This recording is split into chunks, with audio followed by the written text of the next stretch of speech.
بسم الله الرحمن الرحيم والصلاة والسلام على رسول الله صلى الله عليه وسلم waxaan maanta jeclaystay inaan dhowr arrimood oo muhiim ah oo dalka iyo dadkaba u muhiim ah inaan ka hadlo ugu horeyn waxaan ka hadlayaa heshiiska ay dawladdu la soo gashay dawladda Itoobiya in laga kireeyo saldhig military ayaan ka hadlayaa saldhigga military waxaan u arkaa inuu yahay mid ay dani inoogu jirto oo waxyaalo fara badan oo dalkeena u dani ay ku gadaaman yihiin ay ku xiran yihiin ta kale saldhig military marka la kireeyo caalamka oo dhan uu kala kireystaayo mantaqadan aynu ku naalaa waa mantaqad muhiim ah waxa laala waxa dawladda inagu xeeran haday jasiiratul carab tahay iyo haday dhinaca Afrika tahayba waxa weeyaan dhamaantood saldhigyo military oo dalal kale ay leeyihiin ayaa yaala oo dal waliba heshiis la ka kireystay sidaas awgeed dawladda Itoobiya oo aynu walaalanahay hadaynu saldhig military ka kireyno oo aynu muddo ka kireyno oo aynu bedelkeedana qaadano wax aad iyo aad u muhiim ah oo ictiraafku kow ka yahay sabab lagu diidaa ma jirto waana taageersanahay dadkana waxaan leeyahay hal taageero ugu horeyn dawladda Itoobiya waa dawlad aynu jaarnahay Ilaahay baa inoo dooray waxay ku taalaa mantiqadan saddexda dal ee aynu jaarka leenahay bay kamid tahay waa dalka xadka ugu dheer aynu la leenahay 766 kilomitir aynu la wadaagnaa 766 kilomitir markaynu la wadaagno xadka dhinaciisa kalena reer Soomaaliland baa yaala 766 kilomitir dhinaca Itoobiya dhinaca Soomaaliland tahay mooyaan dhinaca kale waxa yaala waa dadkii reer Soomaaliland waana dad muslima Soomaalida marka eegtana dadka dalka ugu badan ee saddexaad dhulka ugu badan ee saddexaad bay leeyihiin Itoobiya markay sidaa yihiin Itoobiyana badankeedu waxa weeyaan waa muslim sabab aynu ku colaadino oo aynu colaad ugu hayna ma jirto mar hadaynu dalkii Itoobiyana la naalo iyaguna way nala degi karaan oo waxbaynu ka siin karnaa dalkeena sidaas awgeed waxaan leeyahay dalka Itoobiya in heshiiska laga kireeyo oo si qoto dheer oo heshiis wanaagsan ku jiro looga kireeya faa'iido ayaa inoogu jirta waxaan isleeyahay muslimkan maanta eriyanaya Itoobiya way ka gaabiyeen haday wanaag ku wadi lahaayeen muslimka wanaag baa lagu fidiyaay Itoobiya hareeraha dhan waxa ka xiga dalalkii carabta muslimka ahaa waxaan filayaa inay dhamaanteed noqon lahayd dad muslima oo jaamacadda carabtana lagu dari lahaa ayaa ma filaya laakiin inaga ayaan ka shaqeyn oo dadka muslimka baa iska ma garanaysaa aan dhinacna waxba uga shaqeyn Itoobiya waa dad aynu walaalanahay waa dad Nabi Maxamed u duceeyay dhulkooda waa dad anagu hadaan reer Soomaaliland hay waqti badan aan ku badbaadnay sabab allaala sabab aan ku cilaadinaa ma jirto waa dadka Ilaahay noo dooray jaarkaygiiyo Ilaahayna barbardajiyay marka waxa leenahay heshiiskaasi waa mid qiimo gala oo aynu u baahanahay in la saxiyo oo si wada jira lagu ansixiyo oo waxaynu u baahanahay inaynu ka qaadano ugu horeyn waxa weeyaan heshiiska waxaynu ku bedeleynaa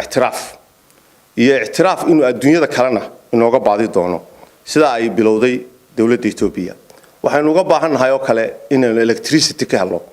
leyd jaban oo dadkeenu energy marka la helo ayuu horumar dhici karaa hadaynu leyd jaban helnana waxa weeyaan nolosheena wax badan ba iska bedeli karaa waxaynu u baahanahay marketing baynu u baahanahay dalkeena inaynu suuq geeyno oo dekedeena suuq geeyno oo madaaradeenna suuq geeyno oo maxaan ilaahdaaye haamaheena aynu suuq u baadi doono haamahan aynu dhisanayna baa mushtarigu dhistay ilaa 5 company ba haama dhistay imika dekadii berberana waa la balaadhiyay dekada la balaadhiyay wax kala soo degaya hadayna suuq u baadi doonin suuqeenu wuxuu ku xidhan yahay Afrika sidaas awgeed heshiiskan dambe ay noogu jirta oo marketingkeena ayay ka mid noqonaysaa waxa la isticmaali doonaa dekedeena waxa la isticmaali doonaa madaaradeenna oo diyaarado badan iman doonaan waxa la isticmaali doonaa haamahan faraha badan ee baa mushtarigu dhisanaya kuwii dawladda waxa la sameyn doonaa kalluunkii ayaa warshado kalluun iyo dekado yararo kalluun oo fara badan ayaa jiri doona Afrika oo dhan ayaynu ku quudin doonaa maxaan ilaahdaaye kalluunka ku quudin doonaa waxa la dhisayaa dry dock maraakiibta lagu sameeyo oo berbera laga dhisaya dry dock ama kala dhiso badda wixii marka maraya xumaadana way nagu soo baydhayaan wixii kale ee ma garanaysaa u baahan in wax laga bedelo ama la rinjiyeeyana waa laga shaqeynaya waxaynu haysanaa 850 kilomitir oo bada 850 kilomitir oo bada ayaynan wax faa'iido ba ku qabsan waa inaynu shaqo ka qabanaa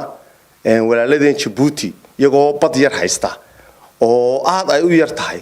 oo waliba badoodu ay caari u badan tahay badeenu xabad caariye ma lahayn oo aynu baabal mandabka la sheegay maanta dhibaatadu ka taagan tahay oo dhan cilifkaynu ku haynaa saylac baa cilifka ku haysa baabal mandab 850 kilomitir inaynu ka faa'iideysano oo bad iyo buuro isa saaran oo sida Yamaneed oo kale ah dhul istiraatiijiya cadawna inagama qaadi karo ninkayna soo weerarana uu inagu dhex dhimanaya waayo badii iyo buurtii bay isa saaran dhul laynaga saari karaya maaha inaynu yaacno waxa loo baahan yahay inaynu nolosheena u fikirno oo dadkeena horumar u sameeyno horumarkiina waxa kamid ah inaynu heshiisyo caalami ah galno dunida oo dhan manaafacaad baa la isku yeerinaya haddaynu manaafacaad doono weynayno halkan iska fadhino aynu xiriirba dunida la yeelan weyno sidoo dadkan u horumaraya anigu waxaan ku baaqayaa in Ethiopia heshiiskeeda si qoto dheer oo macna leh loola galo oo mucaarid iyo muxaafidba loo midoobo oo golayaashu ay ka qaataan yacniga si xikmad leh ay ku eegaan oo aanay mucaaridad ka horkeenin oo wixii dalka anfacaya qofka faa'iidaya ma aha madaxweynaha maanta jooga madaxweyne Muuse Biixi Cabdi ma faa'iidayo waxaynu faa'iidno dadkoo dhan baa wada faa'iidaya waxaynu khasaarnana dadkoo dhan baa wada khasaaraya sidaas awgeed xikmad ha lagu eego waxani waa wax inoo dana dalku inuu halkan taagnaado maaha in hore loo sameeyo ayaa wanaagsan waxa kale in Ethiopia ka faa'iideynaa waxa laala waxay dhoofsanayaan dekedeena ay ka dhoofsanayaan wadooyinkii baa la sameeynaya gaadiidku maraayay tareenkii baa la sameeynaya dayaaradihii baa si qeyr caadi ah wadanka u imanayo madaxweynaha oo dhan isticmaalaya shidaalka oo imika aynu pipeline-kiisi 5 noocba samaysanay oo Allah barakeeyo ninka qida la yiraahdo uu sameeyay 5 line ee beebka ah oo maanta haamaha berberleeyin oo jadka laga soo rogi karo oo batroolka laga soo rogi karo oo gaasta laga soo rogi karo oo dieselka laga soo wax kasta laga soo rogi karo war marketing dadku u baahan yahay marketingkana dawladdu kaliya ma sameeyay baa mushtariguna inuu sameeyo oo suuqeynta ka qayb qaato oo company-yaal doono oo wadanka keeno ayaa loo baahan yahay marka waxaynu u baahannahay inaynu ka faa'iideysano dalka aynu walaalaha nahay ee jaarka nahay sideedabana dunidu waxay isku dhaafsataa badeecadaha badda boqolkiiba 90 badeecadaha dunidu isu gudbiso waxay maraan badaha boqolkiiba 90 badeecadaha dunidu isu gudbisa markay badaha maraan ee aanay badeennii aynaan ka faa'iideysanayn dekada berbero kaliya ma inaynu yeelano waa inaynu dekada badan yeelanaa oo mayd la ballaariyaa dekad weyn oo bariga quudisa laga dhigaa oo saylac la ballaariyaa oo dekad weyn noqotaa oo dekada kale oo kalluumaysi u jira waa inaynu waxaan ilaahayna siiyay ka faa'iideysanaa waxaynu ku naalnaa mandaqad xasaasiya oo ku taala qaliishal cadan oo ku taala baabal mandab oo ku taala badi casayd haddaynu fahmi kari weyno waxa uu ilaahayna siiyay oo aynu istiraatiijiyada wax ku goosan weyno yaa ku goosanaya waa in laga faa'iideystaa waqtiga madaxweynuhu ku mahadsan yahay heshiiska uu galay dadkuna inay isbarbar taagaan weeye dadkeena Ethiopia joogana waa inaynu uga faa'iideynaa oo iyaga lafteeda shuruudo aynu ugu darnaa u faa'iido ah oo ma garanaysaa waynu naalaa kilidkaynu naalaa waxaynu naalaa 760 kilomitir ba reer Soomaaliland baa yaala reer Soomaaliland ka dhinaca kale yaala waa in heshiiskan laftiisa ay faa'iido ka helaan marka anigu waxaan ku baaqayaa in heshiiskan si qarannimo leh la isu barbar taago oo aynu ka wada shaqeyno kelmad waxaan oranayaa dalka Masar dadka Masaaridu waa dad wanaagsan laakiin madaxweynayaasha soo mara Masar dibtooda way leeyihiin waxaan xusayaa arin uu Xusni Mubaarak iyo madaxweynayaashii hore Masaaridu ay sameeyeen oo waxa jiray barnaamijyo waqtigii sanamta la duubo kulli TV-ga qaranka waa laga helayaa qoryihii iyo hubkii iyo dadkii halkan wixii lagu xasuuqay waxa u badnaa 50% waxa gaadhay waxay soo sameysay Masaaridu dadka Masaaridu ma laha dambi ee shicibka ahi laakiin dadka xukaamta ah ee kolba jooga waa kolba sida ay yeelaan ay noqonaysaa Masaaridu adduunka waxay kaga jirtay dadka muslimka u hiiliya taariikh fara badan oo wanaagsan oo ay lahaayeen maanta taariikhdii ugu xumayd ayuu ku sugan yahay Sisi sababtoo ah qasa ayaa maalin walba la leenayaa 200 qof baa dhinta 300 qof baa dhinta Masaaridu dadkii muslimka u hiilin jiray bay ahaayeen xadkoodii baa la garaacayaa waxa la soo rafax baa maanta la isla marayaa waxa wanaagsan oo waajib ku ah oo fardu cayn ku ah hadduu islaamnimo iyo dadnimo iyo damireegayo in uu magaranaysa dib u jeesto oo uu Sisi dadka muslimiinta wax taro ayaa looga baahan yahay ee qasa oo wax taro barnaamijka aan ku sheegay ee Masaarida iyo qoryahooda iyo dhibta inoo geysteenna waxa duubay Maxamuud Cabdi Shide Allah yarxamo 1989 kii buu duubay filimka haddii aydun baadhaan wayd ka helaysaan meelahan oo dhan waa laga helaya webiga Nile ee had iyo gooraale la yiraahdo Soomaalidu dhinaca kale ka fadhido xabad xagga kaga soo rido Ethiopia yaani faa'iideysan webiga Nile uu barakeysan yahay waanu ducaysan yahay dulmiga iyadoo lagu rido inan yar markuu biyo beelaba ayuu Umar bin Khattab waraaq u dirayo waraaqdii markii lagu riday dib dambeysay weligiisu mu taagin webigan uu barakeysan dadka muslimka ah hareeraha ka xiga oo uu waraabiya ismanalihi uu go'aya laakiin dulmiga iyo dhibaatada hareerihiisa laga geystaa way goynaysaa ilaahay way cadho gelin kartaa dulmiga ka daaya baan leeyahay hareerihiisa ku sameeynaysan wax wanaagsan sameeya xaqa bini aadamkana iska fuliyo webigaasina gooy maayo dalka Ethiopia waa dal loo duceeyay ducadana waxaan rajaynaynaa inuu dhamaantiba islaam noqdo oo dawladaha carabtana ku soo darno sabab allaala sabab aanu culaadinaa ma jiro waxaanu doonaynaa inaanu ka faa'iideysano Ethiopia waa walaalahayo ilaahay baa noo doorano barbartajiyay marka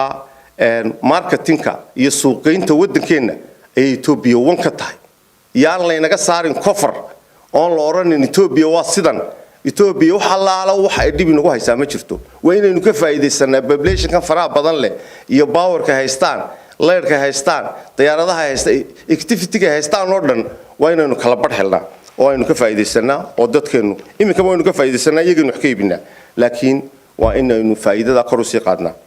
waxaan kelmadiyadana oranayaa qolayaasha qaranka waxaan leeyahay arrimaha wadanka u midooba oo wadanku xaaladahan uu ku jiro adduunka oo dhan dhaqaalihiisa hoos buu dhacay kaloorihii laga soo bilaabo dagaalka Ukraine iyo Ruushka u dhaxeeya marka lagu soo xigsiyo dagaalka badda cas ka socdo marka lagu soo xigsiyo down buu adduunku galay down markuu galayna waxa weeyaan wixii ay kaga saari lahaydeen hadaa golayaasha qaranka tihiin iyo dawladda waa in loo midooba hadaa loo midoobin oo wax wada qabanna wax inoo hagaagaya ma jiraan marka waxaan leeyahay si xigmad ku jirto golayaasha qarankuna ha midoobaan oo arrinka ka shaqeeyaan arrinkan ku xigsiinaya waxa weeyaan dawladdu waa inay diyaarisaa barnaamijyo horumarineed oo fara badan oo badna iyadu fuliso si ay dadku shaqo u helaan barka kalena baac mushtariga loo soo bandhigo loo sharaxo sida imika laba shirkadood oo sibir sameeyo kale maxamed oo Saciid iyo shirkad kale warshadii sibirkay sameeyaan waa horumar dalku gaadhay oo baac mushtari oo ma garanaysa ama xaqii warshada ah waxaynu u baahanahay inaynu warshadaha iyo beeraha iyo kalluunka waxyaalaha inaynu aad imika ugu baraarugno oo dadkeena shaqo u abuurno oo shirkadaha lacagta haysta ay wadanka u jeestaan oo dadka la jiheeyo haddii kale dadku hadduu isu soo baxo oo uu shaqaba waayo bari ka maalin waxa weeyaan wax kale oo ayna garanayn ayaa dhacaya ugu dambeyn waxaan leeyahay dadka reer Somaliland ha u midoobaan wadankooda oo wadankooda ha u midoobaan oo isbarbar taagaan wixii wanaaga ee ka socda iyo wixii horumar u keenaya dawladaha iyo dadka hareeraha naga xigana waxaan ugu baaqayaa inay isbarbar taagaan nabadda ka jirta Somaliland iyo horumarka ka socda iyo ictiraafkoodaba hadday isbarbar taagi waayaan nabadda iyo horumarka iyo ictiraafka hadday isbarbar taagi waayaan Somaliland dib ku soo korodhay Afrika oo halkan nabad ahaan weydo horumar heli weydo ictiraaf heli weydo mudaf badan bay dadkan samreen dib ku soo korodhay geeska Afrika iyo badda cas iyo meel walba ay noqonaysaa sidaas awgeed dadkan waxay u baahan yihiin in la isbarbar taago dalkan Somaliland waa dad saabiriina waxay haystaan badda inta leeg maalin wax laguma aftuubo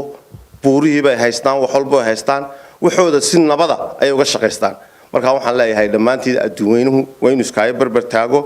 oo uu ictiraafka iyaga iyo nabadayada iyo horumarka iyagaba ka shaqeeyo cidna ku duuli mayno saldhigyadana bixinaynaana cid ku duuli maayaan cidna la gaalaysiin maayo laga dhigi maayo Kristan dadkan Ilaahay baa muslim ka dhigay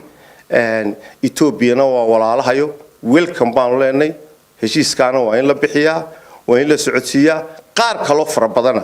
oo dekade iyo maxaan ilaahadaa heshiisyo military iyo qaar shidaal iyo cid walba wixii wadanka wuxuu soo korinayaba waa in la baadi doonaa oo aynu qofna u baadi doonaayo oo dawladda ku soo xidhnaa dawladuna waa inay maskax furnaataa baadi doontaa aad iyo aad baan idin salaamaya assalaamu calaykum waraxmatullaahi wabarakaatuh